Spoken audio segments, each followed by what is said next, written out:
Okay, so we've got our game over screen at the moment, which just lets our player die and nothing happens. But we want to set it so that A of all, it gives us some options of we can start our level again or quit out to the main menu. But B of all, we want to make sure that it resets the values that we have stored for our current score and our current lives. So let's first of all activate our game over screen, and we'll zoom out so that we can see it all. And then I'm going to add a button as a child of this. So actually as a child of the text here. We're going to create a new UI button. I'll move it into the center here. And then on that button, I'm going to make it say, we'll make it say restart. I just realized it didn't actually create as a child of our canvas object here. So I'm going to drag this up so it's a child of the text just there. And then I'm going to duplicate this button. And I'm going to move it down a little bit. Oh no, not the text. I want to move the whole button down. I just realized. There we go. And then we want to change the name on this one to say quit to main menu. Perfect. Okay, so we've got our two buttons there, and basically we want to be able to do both of these things when we run our game. So to do that, we're obviously going to need a script that can control this menu. So let's go into our scripts folder, and we're going to create a new C# script that we'll call game over screen. And we're going to give this some basic functions, much like we've done before. We want to be able to load into our main menu and load into our, or sorry, not load into, but restart our game. So we're going to obviously include our Unity engine dot scene management, because again we need to be able to use our scene management to load up games. And then we're going to need the name of our main menu. Although actually, again, as we did before, we can just hard code our main menu name because we know that's not going to change whenever we do anything. Okay, so we're not going to need our start and our update functions because we're not going to do anything with them. But we are going to need a public void restart level. And we're going to need a public void quit to main. So in our quit to main, we'll need to make it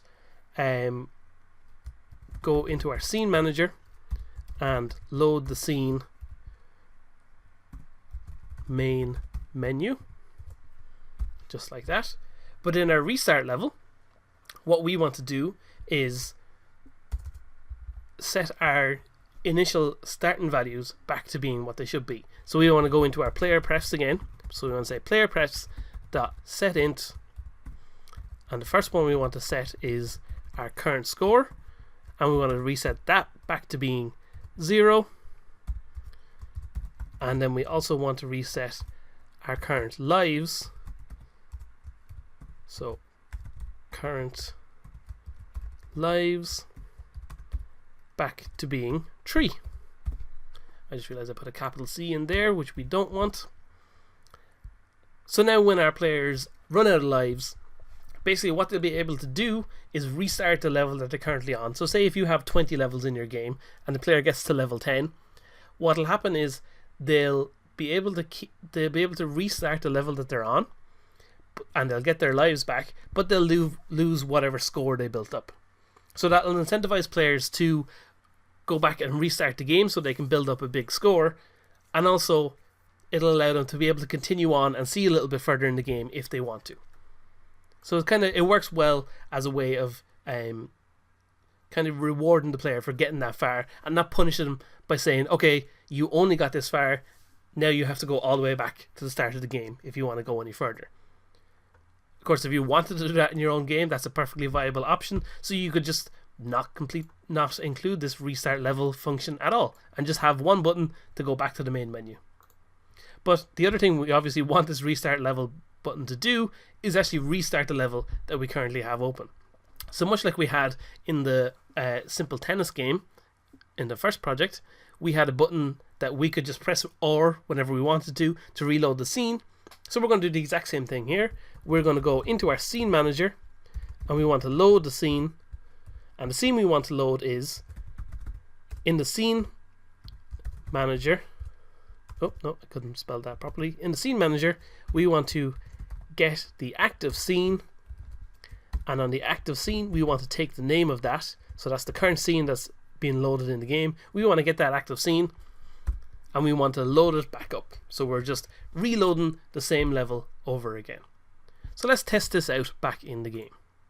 So what we'll do is, I'm going to undo a few steps here. We're going to undo opening the scene, and actually no, I don't want to undo that. I just realized I should have undone breaking or destroying the bricks that we created before, but that's okay. There's not really too much of a problem with them. Let's just redo creating these buttons here. I was going to undo back to destroying those bricks, but that's okay. I can just reset them back up in between videos here, which will be absolutely fine. We want to make sure that these buttons actually do something. So let's go to our game over here. We're going to add the game over script to it. We're going to go to our 2 buttons, create a new action, drag that game over into place, and then on each individual button set them up. So our restart will go to restart level, and our quit to main menu will go to quit to main. Perfect.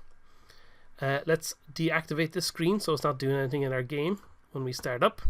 Oh no, I deactivated the button there. We'll deactivate the whole screen is what we want to do. We'll zoom back into our bricks here. Just to make it a bit more interesting in this level, I'm going to add some of these back in for the second, and then we'll hit play.